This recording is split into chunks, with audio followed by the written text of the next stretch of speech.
Dave, le nez des chevreuils. C'est pas vraiment une partie de leur anatomie que j'aime parce qu'il est un peu trop puissant à mon goût. Là, aujourd'hui, tu nous arrives avec un appareil qui peut vraiment nous aider à berner ce nez-là qui est trop puissant pour nous autres. C'est très bien dit. En fait, c'est un appareil que quand vous allez commencer à l'utiliser, vous allez l'adopter, c'est instantané. C'est un produit pour détruire les molécules d'odeur ou les alourdir puis les faire descendre au sol. Donc, on appelle ça un ozone purificateur d'air. Okay. Et puis, c'est fait par la compagnie HME. Puis, ce produit-là, c'est le Sen Slammer, le modèle. OK. Donc, ça produit de l'ozone. Oui, ça produit de l'ozone. Ça nous aide à berner le nez des chevreuils. Ben, en fait, oui. Si on... 100%. On peut l'utiliser. Okay. Moi, la manière que j'aime l'utiliser, c'est vraiment avant mes chasses, puis directement après mes chasses. J'ai une petite place, une remise chez nous, je mets mon linge de chasse là-dedans. Je fais toute attention à mes odeurs le plus que je peux. Donc, je vais mettre ça dans un bac. Puis quand j'ai fini ma chasse, je le remets dans mon bac. Puis quand j'arrive chez nous, je le mets dans cette remise-là. Puis je vais mettre cette machine-là à terre. Dans la remise, un coup que mon linge est étendu, je vais partir ça.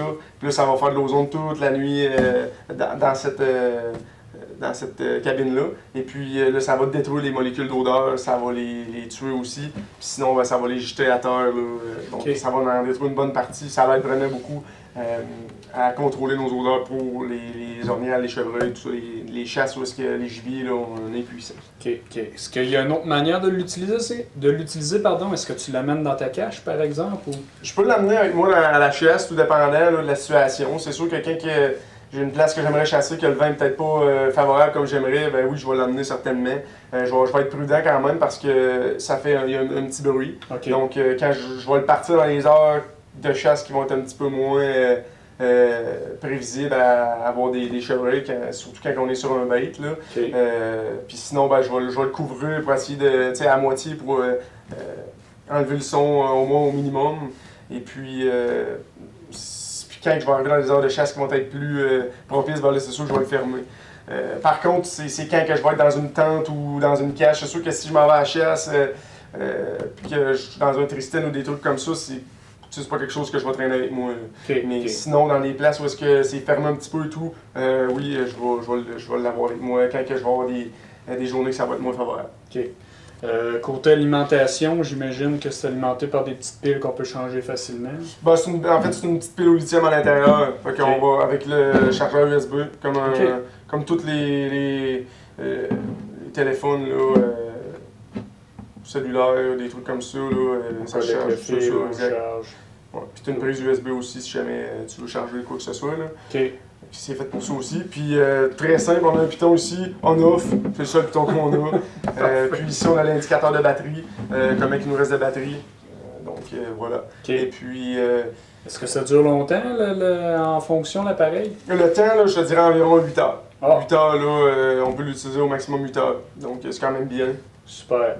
Puis Dave, tu disais que tu l'utilisais souvent. Est-ce qu'il y a des expériences de chasse qui te prouvent que ça fonctionne? Entre autres, oui, absolument. Ouais. J'ai eu une expérience de chasse très intéressante où est-ce que j'étais dans une tente à terre, que je m'étais installé un petit peu à la dernière minute là, pour, dans un secteur où j'avais un beau bac nature. Donc, je me suis amené ça le matin. Je voulais le mettre pour essayer de cacher le plus possible mes odeurs. Donc, je l'ai mis un petit peu le matin. J'ai caché le plus possible le son.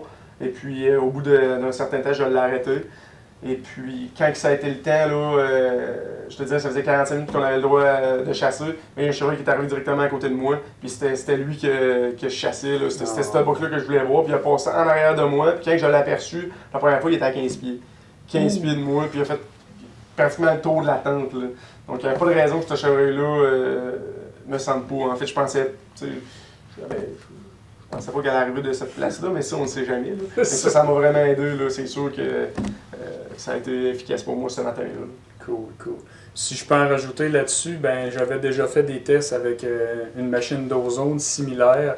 Et Yves Martineau, qui est lui qui a fondé l'Association des conducteurs de chiens de sang, était venu m'aider pour faire ce test-là avec son chien de sang. Et puis on avait réparti une vingtaine de boîtes dans une grande salle où on cachait une patte d'orignal dans des boîtes aléatoirement. Puis évidemment, son chien, sans la machine d'ozone, trouvait la perte d'orignal assez facilement.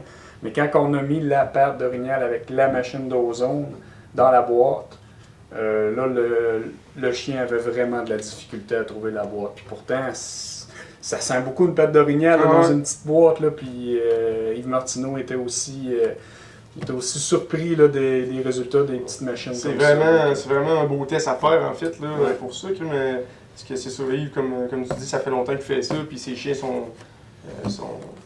c'est des chiens qui ont beaucoup d'expérience avec ça. Donc c'est sûr que ça donne vraiment un plus. Ouais, exactement. Oui, un plus, puis ça prouve aussi que ça fonctionne. Là. Puis il y a différents prix aussi là, dans ces machines-là, comme tu disais. Il y a des machines qui peuvent aller au-dessus de 1000 $, puis t'en as qui partent à 40 $. Ouais. Donc, il y a vraiment des qualités dans ça. Ça, c'est une petite machine bien abordable là, qui fonctionne très bien pour le prix. Donc, c'est plaisant, là, les gens qui n'ont jamais essayé ça. Puis il y a plein de gens qui y croient pas. Là. Moi, le premier, au début, là, mais Colin, ça fonctionne. Ça fonctionne. Donc, on invite les gens à venir voir ce produit-là dans nos magasins de nature chasse à pêche, que ce soit Saint-Georges, Sainte-Marie, Lévis, Lac-Mégantic, Thetford Mines, Laurier Station ou encore Magog. Ou sur le site web de Nature chasse à pêche, vous allez avoir le produit. Merci Dave. Merci.